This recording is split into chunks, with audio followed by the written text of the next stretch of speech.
요즘 우리가 사는 세상 속에선 정치적인 문제로 나라가 혼란스럽습니다. 교인들도 보니까 이렇게 들리는 말로 보니까 뭐 어떤 분은 대통령을 지지하는 거고 어떤 분은 대통령을 지지하지 않는 분이고, 그래서 기도를 부탁하는 거를 같이 공유하니까 또 그 기도를 내려달라고도 하는 거고, 그러니까 교인들끼리도 사실 불편합니다. 정치 이야기를. 아마 목사가 저는 대통령을 지지하는 목사입니다 그러면 성도들은 또 그렇지 않는 분은 은혜가 덜 된다고 그럴 거고, 우리 목사님 정말 이럴 거고, 저는 대통령이 반드시 이렇게 감옥에 가야 됩니다 라고 하면 또 대통령을 지지하는 분들은 은혜가 안 될 겁니다.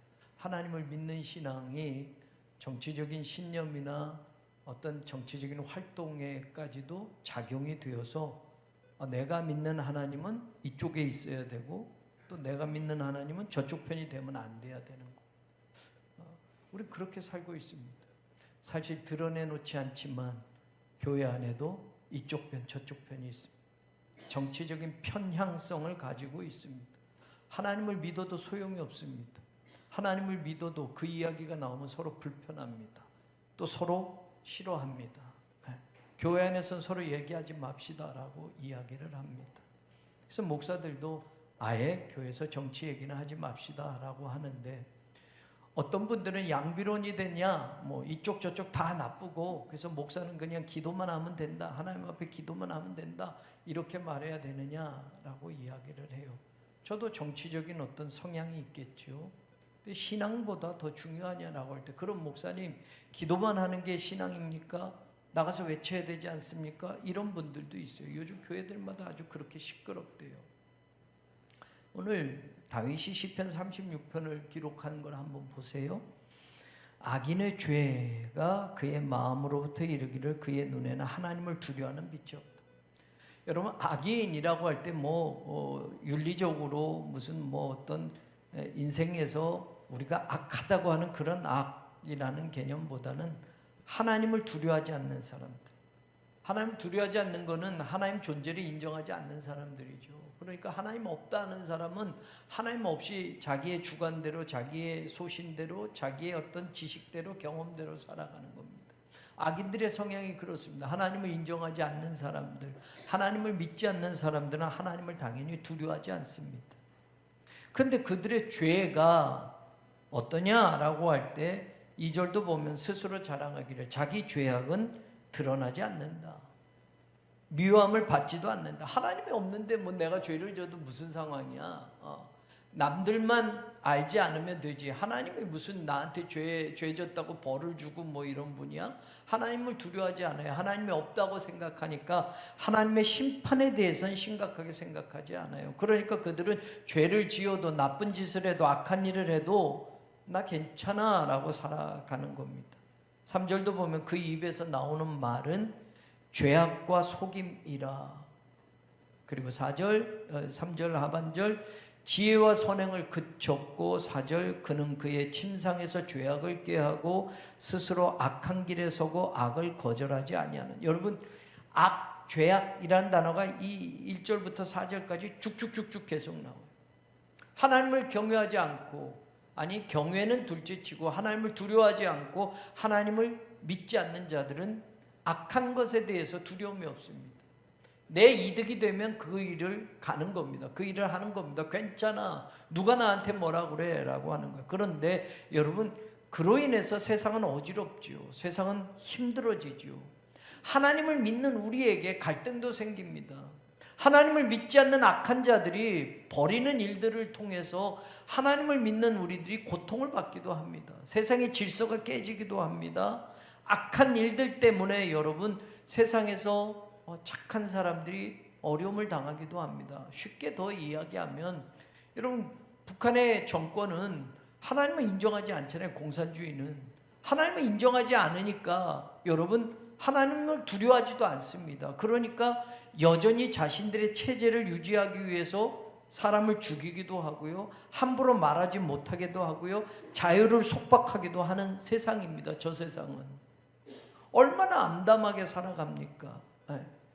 그로 인해서 백성들은 얼마나 고통을 받습니까? 수천 명의 젊은 군인들이 전쟁에 나가는지도 모르고 가서 말이에요. 옛날에 우리나라가 70년대 월남전에 가서 여러분 그래도 전쟁에 참여해서 남의 나라 전쟁이지만 미국에게 고용이 된 거죠. 그만큼 돈을 받을 수 있었어요. 그래서 여러분 월남전에 갔다 온 사람들은 목숨 바쳐서 또 일을 했던 사람들이지만 그만큼 보상도 받은 사람들도 있어요. 나라도 그렇고. 근데 저 북한의 젊은 사람들은 보상이 어디 있어요? 그저 배불리 먹여주는 거 그거 하나, 그들에게 1인당 얼마씩 해서 가구당 그 부모에게 돈을 줬겠어요? 김정은이? 아니요. 그 모든 건 자기네들 배를 채우는 거고, 자기네들이 러시아로부터 받는 모든 돈은 자기네 체제를 더 견고하기 위해서 그런 군사적인 어떤 이런 것들만 도움받는 거죠. 정말로 수천 명의 젊은 청년들이 총알바지로 죽어가는 것. 악한, 하나님을 두려워하지 않고 하나님을 믿지 않는 이들 때문에 악이 벌어지는 것으로 인해서 그 악으로 인하여 고통받고 그 악으로 인해서 안타까운 인생을 살아가는 사람들이 너무 많습니다. 다윗도 그것을 보고 이야기하는 거예요. 그러면서 이야기합니다. 5절에 보면 여호와여 주의 인자하심이 하늘에 있고 주의 진실하심이 공중에 사무쳤다.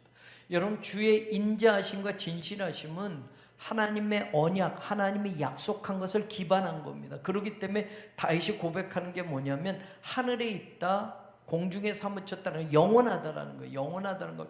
하나님의 진실하심, 하나님이 우리를 사랑해 주심은 변질되지 않고 영원한 겁니다. 하나님의 우리의 인자하심과 진실하심은 우리 인간이 요만큼 잘못했다고 하나님도 이렇게 바꾸고가 아니라 하나님은 한번 약속해 주신 거, 하나님의 말씀해 주신 것을 끝까지 지킵니다. 그래서 우리가 세상에선 기댈 것이 없습니다. 세상엔 악한 것들로 인해서 우리가 상처받고 어려움을 당하지만 우리가 기대는 곳은 하나님의 진실하심과 하나님의 인자하심에 우리가 그것을 믿고 기다리는 거다. 하나님의 사랑하시는 것과 하나님의 진실하심은 영원하기 때문에 세상의 것은 악한 사람이 정권을 잡거나 악한 사람이 군주가 될 때는 백성들이 얼마나 고통을 받습니까? 악한 사람들이 높은 자리에 있을 때 자신들의 부귀영화만을 차지하기 위해서 백성들을 얼마나 핍박합니까? 그런데 우리가 그런 체제 속에서 살고 그런 어려움을 살아도 우리가 바라는 것은 그 악한 세력을 전복시키고 그 악한 세력을 끌어내리면 좀 더 잘 살고 되어질 것 같지만 여러분, 사람이 바꾸지 않아요. 그렇습니다. 정도의 차이는 있겠지만 김일성이 죽으면 다 끝날 줄 알았는데 김정일이가 되고, 김정일이 죽으면 다 끝날 줄 알았는데 김정은이 되고. 여러분, 우리나라 대통령들도 마찬가지예요. 어느 대통령이 돼서 다 호불호가 있어요. 어떤 분은 독재자라는 그분 아니었으면 이 나라가 70년대 어떻게 살았냐라고 하는 분도 있고, 또 어떤 대통령은 민주주의 국가로 해서 이제는 군사정권은 다 끝나고 이제 문민정부 시대가 돼서 이제 대한민국 크게 달라질 거야 라고 하지만 여러분, 여전히 그분도 비판을 받는 돼 있고, 어떤 사람을 세웠다고 대한민국이 특별히 더 좋았고 더 나았고 있습니까? 다 달라져요.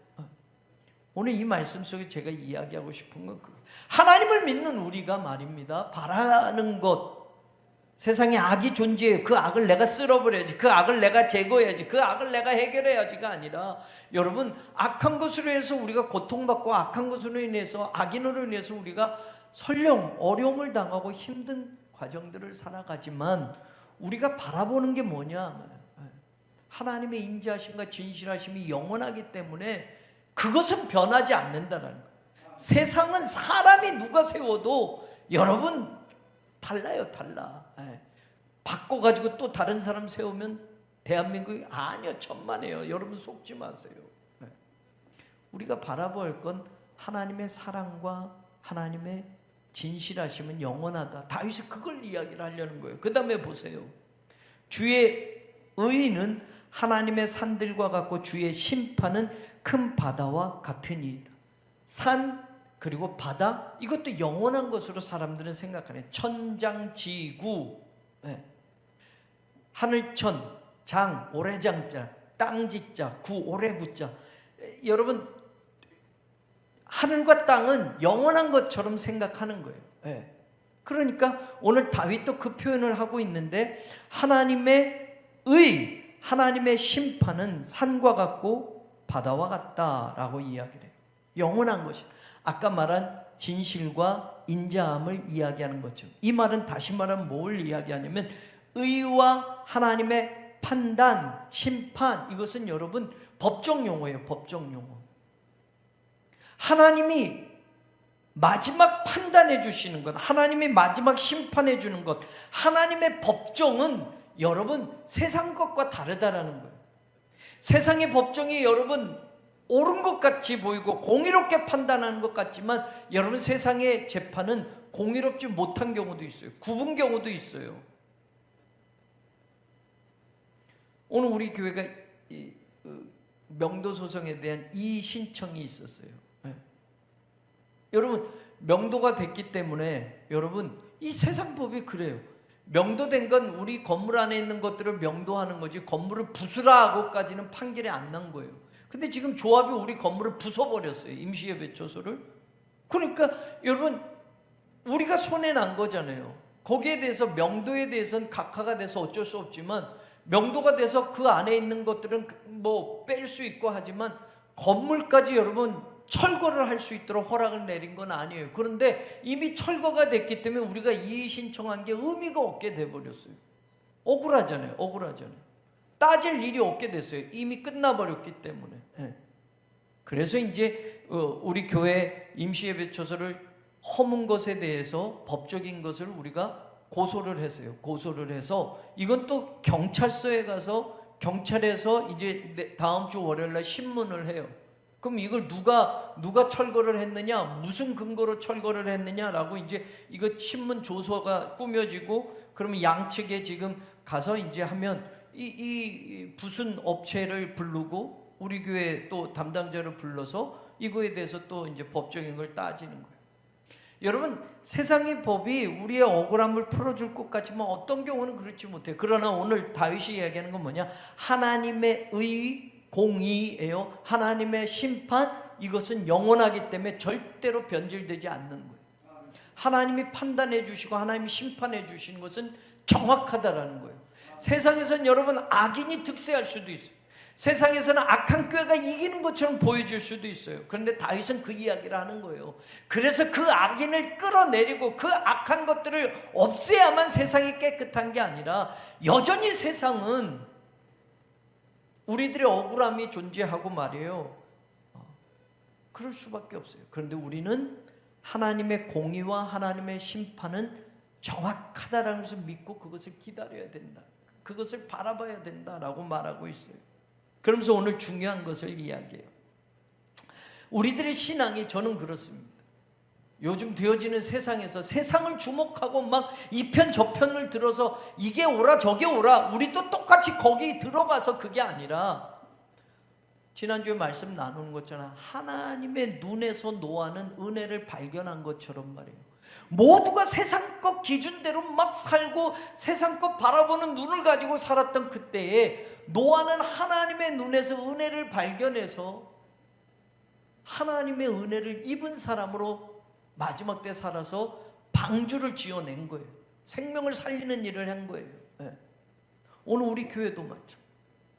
여러분, 세상을 바라보던 그 시선에서 이걸 보세요, 저걸 보세요, 좌를 보세요, 우를 보세요가 아니라 우리는 하나님을 바라볼 수 있기를 원해요.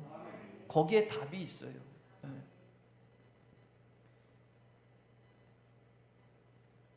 다윗은 알고 있었습니다. 하나님의 의, 하나님의 심판, 하나님의 인자하심, 하나님의 진실하심은 영원하고, 그것을 의지할 때 거기에 우리의 구원이 있고 생명이 있다는 걸 다윗은 이야기하고 있어요. 보세요. 그러기 때문에 7절에 주의 날개 그늘 아래 피합니다 라고 말하고, 8절에 주의 집에 있는 살진 것으로 풍족할 것이라, 그리고 주의 복락의 강물을 마시게 하시리이다. 여러분, 우리말로는 주의 복락의 강물이라고 해서 복락이라는 말이 한자어잖아요. 근데 이게 히브리어 그대로 이야기하면 에덴 동산 할 때 에덴이 이 단어예요, 여러분. 그럼 이 말을 그대로 하면 창세기 2장에 나오는 에덴이라고, 우리말로도 에덴 동산이라고 되어 있잖아요. 그 에덴이 기쁨, 즐거움이라는 뜻이거든요. 근데 여기서는 의미를 단어를 그렇게 썼어요. 주의 복락. 그런데 여러분 성경 그대로 한다면 주의 에덴의 강물을 마시게 하시리라 라고 되어 있어요. 여러분 에덴 동산은 하나님이 완벽하게 만드신 곳이었어요. 에덴 동산에선 여러분 하나님의 말씀대로만 살면 거기서 영생하고 사는 거예요. 그렇잖아요. 에덴 동산에선 죽지 않은 것이었어요. 거기선 하나님이 아담과 하와를 창조하실 때 죽지 않게 창조를 하셨어요. 에덴 동산에서 모든 동산실과 나무를 다 먹을 수 있어요. 애써서 일하지 않아도 돼요. 땀 흘려 땅을 파지 않아도 돼요. 씨를 뿌리지 않아도 됐어요. 하나님이 완벽하게 살 수 있도록 만드신 곳이에요. 에덴 동산이 어떻게 보면 우리가 바라보는 천국을 상징하는 것이 될 수 있어요. 하나님의 말씀이 완벽하게 이루어지는 곳, 그 말씀대로만 살면 영생할 수 있고 그 말씀대로만 살면 하나님의 은혜가 가득 찬 곳이 에덴이었어요. 그래서 즐거움, 기쁨이란 뜻이 에덴이었어요. 잃어버렸어요. 죄를 지어서. 오늘 주의 복락에 강물을 마시게 한다라고 할 때 문자로 이야기하면 주님의 에덴 동산에 강물을 마시게 한다. 상징이었어요. 상징. 에덴 동산에 4개의 강이 흘러요. 그런데 여러분 그 다음에 나오는 말이 뭐예요? 강물을 마시게 하리라. 그리고 여러분 9절에 우리말로는 단어가 하나 빠져 있어요. 왜냐하면 이래. 여러분 하나님께서는 우리에게 에덴의 강물을 마시게 한다. 왜냐하면 진실로 생명의 원천이 누구에게 있다? 주님께 있다.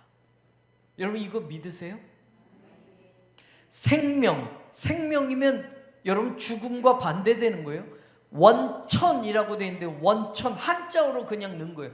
이 히브리어 그대로 이야기하면 샘물이에요. 생명의 샘물. 여러분 생명의 샘물이 누구에게 있다? 하나님에게 있다. 그럼 여러분 하나님에게 가야만 생명의 샘물을 먹어야 사는 거예요. 그죠? 여러분 우리 인간은 70%가 68점 몇 프로 이상이 70%가 물로 돼 있어요. 물. 그러니까 사람이 뭐 밥도 먹지만 제일 중요한 건 70%가 물이니까 우리는 살면서 이 육신을 위해서 뭘 먹어야 돼요? 물을 먹어야 돼요. 물도 좋은 물 먹어야 돼요. 몸이 물이니까 70% 이상이 물이니까 여러분 좋은 물을 먹으면 그 물이 어쨌든 소변으로 나가기 전에 몸속으로 스며드는 거예요. 그러면 좋은 물을 먹어야 몸도 건강해지는 게 맞는 거예요. 맞는 거. 그래서 정수기를 들여놓으세요. 청호 나이스 정수기.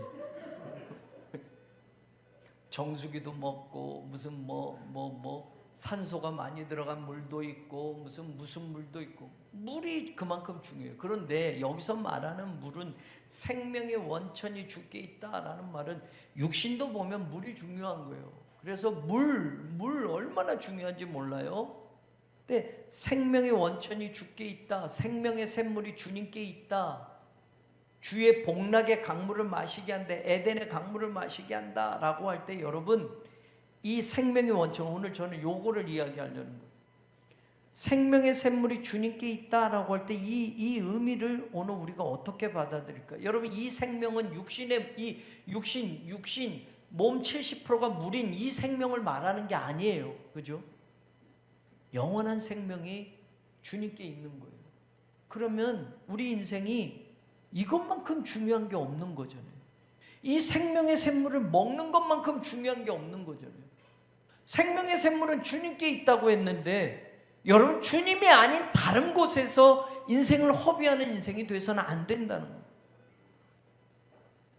세상에 악이 존재하고 지금 무질서한 생활이 있고 대한민국 이 혼란한 시대 속에 여러분 정치적인 어떤 그 일을 조금 더 많이 해야 우리가 더 잘 사는 게 아니고 여러분 태극기 10번 흔들어야 되는 거 아니고 반대로 누구 나가라 이거 해야 되는 게 아니고 여러분 이럴 수 있도록 생명의 원천인 주님 앞에 더 가까이 가는 인생이 돼야 돼요. 그러면 내가 내 삶의 자리에서 지금 그거보다 더 중요한 건 내 삶이 생명의 샘물인 주님에게 가까이 가고 있느냐, 이거를 우리는 물어야 돼요. 어떤 시대를 살건, 여러분 정치가 어떻게 되든, 나라를 빼앗겨서 일제시대를 살건 어떤 시대를 살건 생명의 주님 곁에 있는 삶을 사는 거가 가장 중요한 거예요. 물론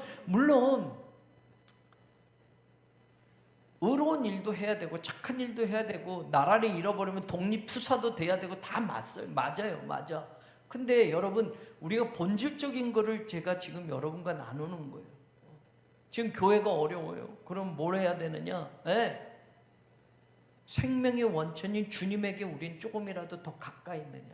우리 새롬교회 교인들이 빨리 어떻게 해서 저 성전 지어야 돼요, 구구역과 싸워야 돼요, 뭐 이것도 중요하지만 여러분, 그거보다 더 중요한 건 이런 상황 속에서 이전과 이후 우리는 그러면 생명의 원천이신 주님께 그게 있다면, 주님께 우리 교인은, 우리 성도들은 조금이라도 더 가까이 가야 되나? 가야 돼요. 거기에 생명이 있으니까. 이거 놓쳐버리면 안 돼요. 이거 놓쳐버려. 그럼 보세요, 여러분. 예레미야서 2장 13절을 보시면, 예레미야 2장 13절 앞에 화면을 보시고 읽어보세요. 같이 시작.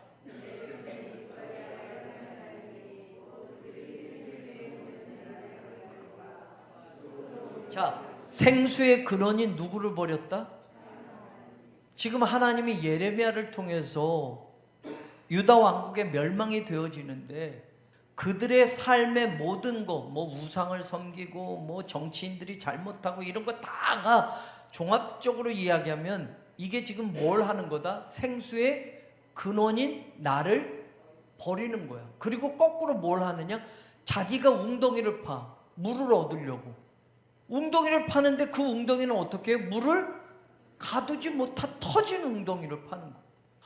생수의 근원인 하나님께로 가면 그 생수를 먹는데, 그거는 버려버리고 자기들이 웅덩이를 파요. 우상을 섬기든 뭐 정치적인 무슨 뭐 이런 애굽에다 도움을 요청하든 뭐 누구 편이 되든 자기들이 웅덩이를 파서 살 것처럼 생각하는 거예요. 그런데 그 웅덩이는 아무리 파도 터져버려서 물이 담겨지지 않는 웅덩이야. 그 파도 소용이 없어. 정치적인 거 애굽 편이 돼야 된다, 뭐 정치인들이 그 당시에 엄청났어요. 유다 왕국도 말이에요. 우리나라도 마찬가지. 여러분, 왼편이 되면 되고 오른편이 되면 안 되고, 오른편이 되면 되고 왼편이 되면 아니에요. 여러분, 터진 웅덩이에요. 터진 웅덩이. 백날 가서 외쳐보세요. 광화문에 백날 가보세요. 백날 가보세요.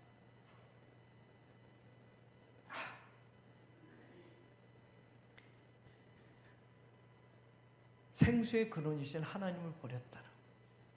더 보세요. 예레미야 17장 13절도 똑같은 말이에요. 이 말을 왜 하려는지 보시죠. 읽어보세요. 시작. 이스라엘의 소망이신 여호와여, 무릇 주를 버리는 자 다 수치를 당하고 무릇 여호와를 떠나는 자 흙에 기록되오니 이는 생수의 근원이신 여호와를 버려. 주를 버리는 자를 떠난 자는 다 뭐다? 생수의 근원이신 여호와를 버리는 겁니다 라고 말해요. 근데 여러분 14절 제가 말했네요. 요거 읽어봅시다. 같이 시작. 여호와여, 주는 나의 찬송이시니 나를 고치소서. 생수의 근원이신 하나님이 나를 고치는 거예요. 왜? 생수니까, 생명수니까 그걸 먹으면 내가 고침받는 거예요. 그리하시면 내가 낫겠나이다. 나를 구원하소서. 그리하시면 내가 구원을. 생수의 근원을 버리면 내가 고장난 인생을 사는 거예요. 생수의 근원을 버리면 나는 구원받지 못하는 거예요. 생명을 잃어버리는 거예요. 그러니 생수의 근원 대신 하나님을 떠나서는 안 돼요. 생수의 근원이신 하나님 붙들어야 돼. 그 다음에 중요해. 15절 같이 읽어봐요. 시작. 보라, 그들이 내게 이르기를 여호와의 말씀이 어디 있느냐. 이게 중요한 말이에요.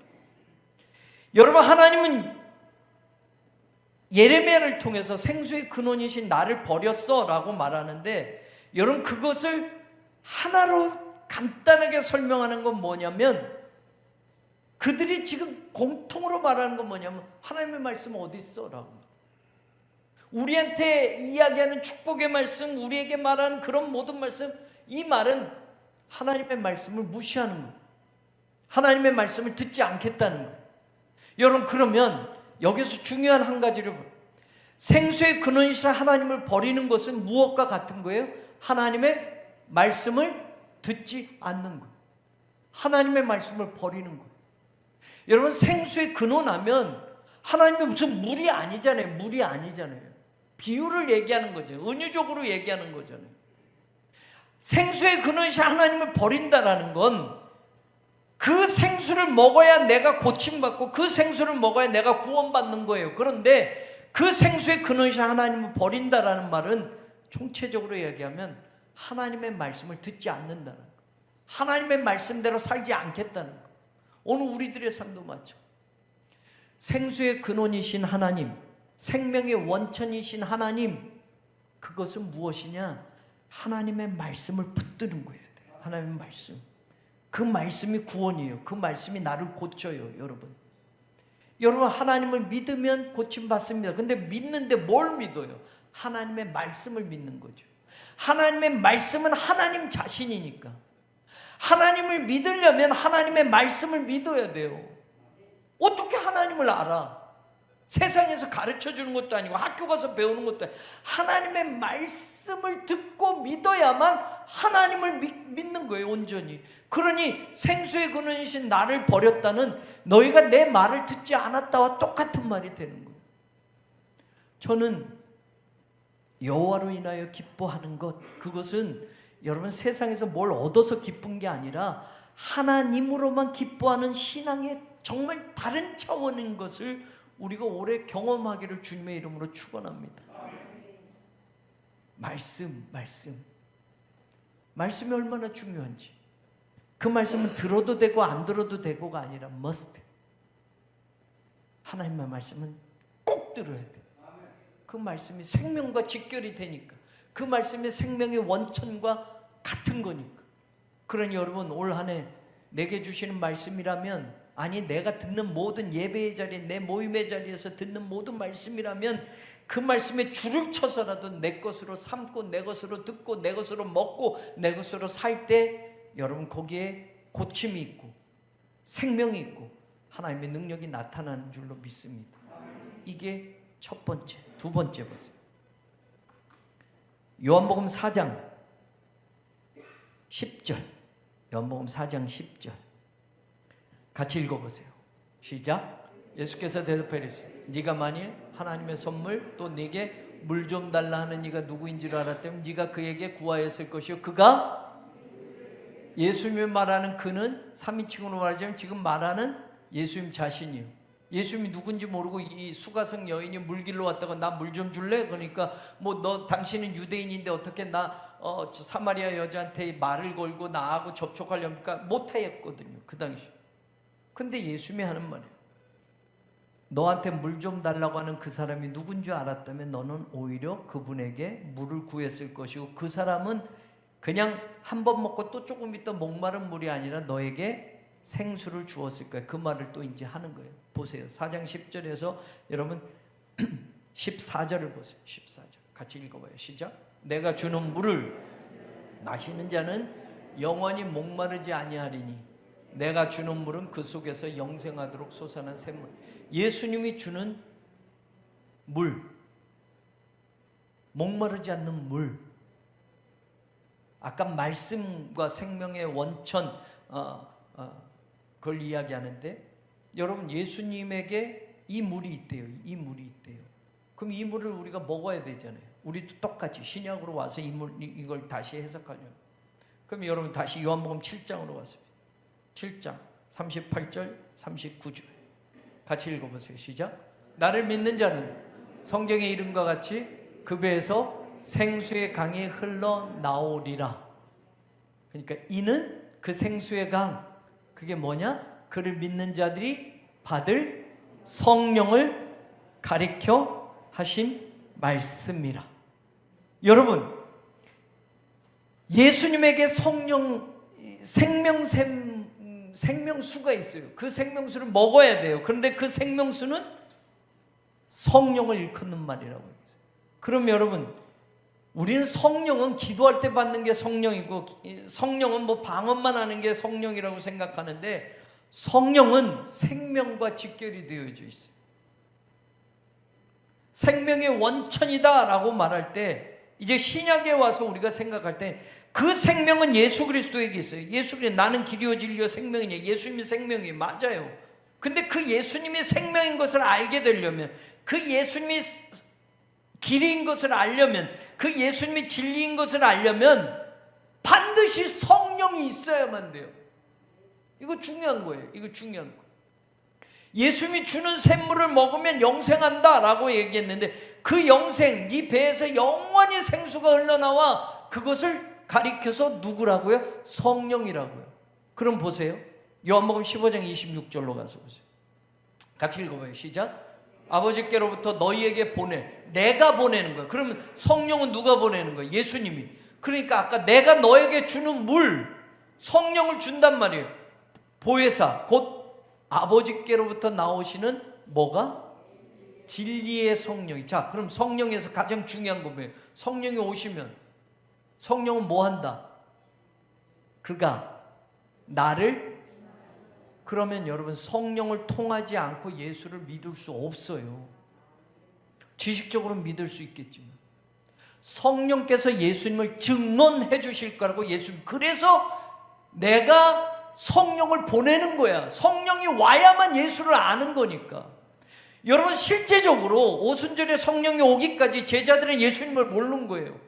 제자로 3년 가까이 살았어요. 수도 없이 말씀 들었어요. 같이 먹고 자고 했어요. 그런데 예수님이 십자가에서 죽으시는 날 모두 도망쳤어요. 예수님이 누군지 몰라요. 그런데 그들이 뿔뿔이 흩어졌다가 모이기 시작했어요. 성령을 받으려고. 그리고 성령을 받고 나자 이제까지 자기들과 함께한 예수님이 누군지를 다시 알게 됐고, 자기들에게 주셨던 그 말씀들이 생각나게 됐고, 그래서 예수님을 다시 믿고 고백하게 되어서 그때 성령님이 오시고 성령님을 받고 난 다음에 예수님의 제자들이 성령 받은 후에는 예수 그리스도를 위해서 진짜 자기 십자가를 지고 죽음의 자리까지 모두가 갔던 거예요. 그 전까지는 예수님과 함께 살아도 예수님이 누군지 모르고 살았던 것이고. 보세요. 16장 7절 읽어보세요. 내가 너희에게 실상을 말하노니 내가 떠나는 것이 너희에게 유익이야. 내가 떠나지 아니하면 보혜사가 너희에게로 오시지 아니할 것이요 가면 내가 그를 너희에게 보내리니. 여러분, 7절에서 중요한 거, 너희한테 유익이다 라는 말을 하셨어요. 유익이라는 말. 아니, 손해인 줄 알았어. 예수님이 가시면 손해인 줄 알았어. 근데 내가 가야 너희한테 좋은 거야 라고 말했어요. 성령이 오시니까. 그래서 성령이 오셔서 뭐 한다? 그 다음 보세요. 그가 와서 죄에 대하여 의에 대하여 심판에 대하여 세상을 뭐 한다? 책망, 우리말로는 책망이라고 하지만 폭로한다, 판단한다. 정확하게 성령이 오셔야 죄가 뭔지, 뒤에 또 죄는 하나님을 믿지 않는 거, 예수를 믿지 않는 거, 의, 심판에 대해서, 세상에 대해서 정확한 판단을 성령께서 해주신단 말이에요. 그 다음에 같이 읽어보세요. 시작. 진리의 성령이 오시면 그가 너희를 어디로? 진리 가운데. 자, 예수님이 나는 길이요 진리요 생명이니라고. 그럼 예수님이 진리인 것을 알려면 성령께서 그 깨달음을 주셔야만, 진리 가운데로 인도해 주시는 성령이 있어야만 우리가 성령님을 통해서 예수 그리스도를 알게 되는 거예요. 실제로 여러분, 다 이야기할 수는 없지만 성령에 대해서 여러 가지가 많이 할 말이 많지만 오늘 생수의 원천을 이야기할 때 여러분, 하나님의 말씀이 생명과 관계된 생명수, 그리고 성령께서 우리의 생명과 연관된 보혜사. 보혜사란 말은 여러분 곁에서 돕는다라는 뜻이에요. 곁에서 돕는다란 말을 여러분, 성령께서는 예수님이 우리를 위해서 우리 곁에서 도와주도록, 교회 곁에서 도와주도록 특별히 보내신 분이에요. 그러니까 그 성령과 떨어진 교회, 그 성령과 떨어진 목사, 그 성령과 떨어진 성도는 존재할 수가 없어야 돼요. 그럼 진리로 갈 수 없어요. 영생을 얻을 수가 없는 거예요. 예수 그리스도를 믿어야만 하나님 십자가의 은혜, 부활의 은총, 이것은 다 성령께서 우리로 하여금 그가 오면 나에 대해서 증언할 것이요 그가 오면 내가 너희들에게 말한 것을 생각나게 하리라. 예수님이 계속 성령에 대해서 요한복음 계속 그 이야기를 한 거예요. 7장에 아까 성령을 일컬어 말한 것이다 라고 하면서 계속 쭉 성령에 대해서 설명하는 게 요한복음에 나오는 거예요. 생명의 원천, 우리에게는 성령이라는 것을 놓치지 말아야 된다는 거예요. 그래서 여러분, 성령 받은 목사여야 되고, 성령 받은 장로님이어야 되고, 성령 받은 성도여야 되고, 성령 충만한 교회여야 돼요. 이거는 정확한 거예요. 정확한 거. 큰 교회, 건물 지은 교회 그거 아니고, 여러분 5,000명 모이는 교회 그거 아니고, 성령이 함께하는 교회가 진짜 교회고, 성령이 곁에 있는 삶을 사는 것이 우리의 삶의 내용이어야 되고, 그것이 진리로 가는 길을, 그것이 생명의 원천인 예수에게로, 그것이 생명수를 먹게 하는 그 삶으로 연결되어진다라는 것. 마지막 시간 같습니다. 마지막. 여러분, 요한계시록 21장 계시록 21장 6절 같이 읽어봅시다. 시작. 이루었도다. 나는 알파와 오메가요 처음과 마지막이라. 내가 생명수 샘물을 목마른 자에게 값없이 주리니. 그 다음에 22장 17절 같이 읽어보세요. 시작. 성령과 신부가 말씀하시오 오라 하시는도다. 듣는 자도 오라 할 것이요 목마른 자도 오라 할 것이요 또 원하는 자도 값없이 생명수를 받으라 하시다. 여러분, 계시록 마지막에 중요한 것을 말하는데, 우리에게 예수님께서 뭘 먹이신다? 생명수. 이 생명수는 무엇과 연관되어진다? 영생. 그럼 여러분, 생명의 원천인 나를 버렸다라는 것과 생명의 원천이 주께 있사오니 라고 하는 이 말은 우리가 다른 말로 많이 이야기할 수 있으면 중요한 거, 하나님의 말씀, 성령, 그리고 영생과 관계되어진다는 거. 여러분, 우리가 하나님을 믿으면서 이 세 가지는 정말로 중요한 것이면 믿으십시오. 여러분, 교인들이 착각해요. 내가 예수 믿고 복 받았다라고 얘기해요. 예수 믿고 복 받았다. 그 복이 뭐야? 그러니까 우리 자식이 대학교 좋은 대학에 들어갔어. 우리 남편이 승진이 됐어. 요번에 우리가 돈을 많이 벌게 됐어. 내가 아파트 당첨이 됐어. 뭐 이렇게 됐어. 저렇게 됐어. 여러분, 예수 믿고 우리가 가장 좋은 게 뭔지 아세요? 가장 소중한 게 뭔지 아세요? 주 예수를 믿으라 아파트가 당첨될 것이다니까 주 예수를 믿으라. 그리하면 뭐예요? 구원을 받으리라. 구원을 받는다는 건 뭐 영생을 얻는 거. 이거 중요한 거예요. 이거 중요한 거. 여러분, 그러면 초대교회 교인들은 주 예수를 믿고 구원받는 게 믿음이에요. 그렇죠? 근데 주 예수를 믿고 이 세상에서 축복 받았나? 축복 못 받은 사람이 더 많아요. 베드로는 거꾸로 십자가에 죽고, 바울은 목이 잘려 죽었고. 여러분, 세상의 복, 우리가 지금 기독교인들이 이야기하는 예수 믿고 복 받았다라고 하는 것과는 초대교회는 전혀 상관없이 살았어요. 그럼 누가 예수 믿어?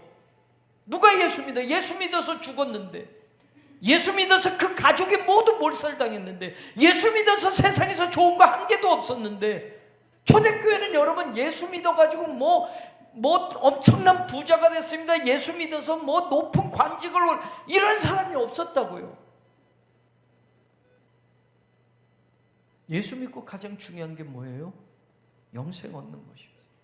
이 땅의 것이 아니라 영원한 소망, 천국을 소망을 두고 살았기 때문에. 우리가 생명의 원천이 주께 있습니다 라고 할 때, 여러분, 생명과 관계된 샘물이 주님께 있습니다.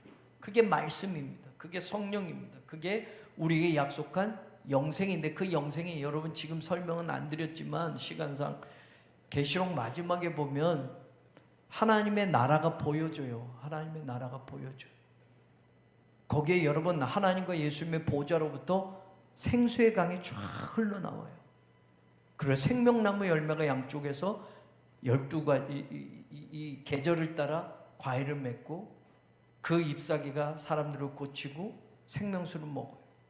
여러분, 상징이에요. 상징. 뭐 천국 가서 진짜 샘물이 흐르나 안 흐르나 길이 금으로 되는 이런 개념이 아니라, 여러분 영생하는 사람들만 먹을 수 있는 물이에요.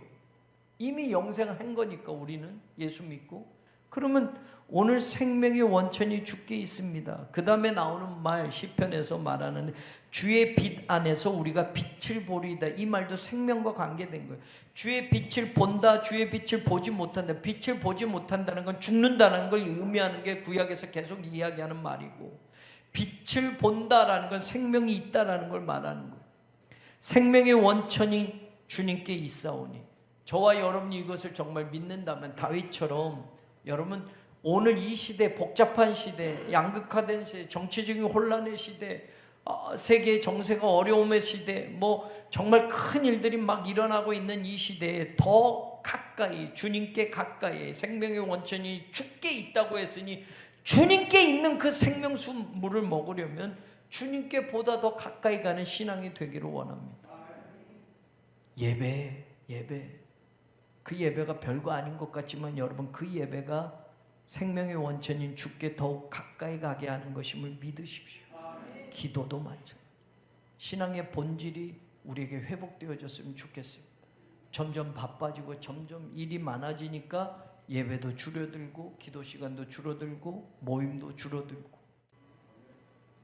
생명의 원천이 주님께 있습니다. 내 신앙이 지금 어디에 더 가까이 가 있느냐. 이 추운 날 저 바깥에 광화문에 어디에 게 아니라 한 번 더 예배하는데, 한 번 더 묵묵히 기도하는데, 내 골방에 하나님을 만나고, 저도 여러분도 우리의 이런 힘든 어려움 속에서 우리 스스로를 돌아보게 하고 본질적인 것을 다시 붙들게 하는 하나님 주신 은혜의 시간임을 다시 믿고 우리가 함께 그 길을 끝까지 가기를 주의 이름으로 축원합니다. 성부, 성자, 성령 삼일째 하나님의 은혜와 사랑과 그 능력의 역사가 오늘 이 수요 예배에 참여한 사랑하는 성도들, 가정에서 예배드리는 성도들, 새롭게 속한 모든 지체들, 특별히 몸이 아픈 환우들과 투병 중에 있는 교우들, 성전 건축의 그 마지막 모든 과정의 시간들 위에까지 함께하여 지기를 간절히 축원하옵나이다. 아멘.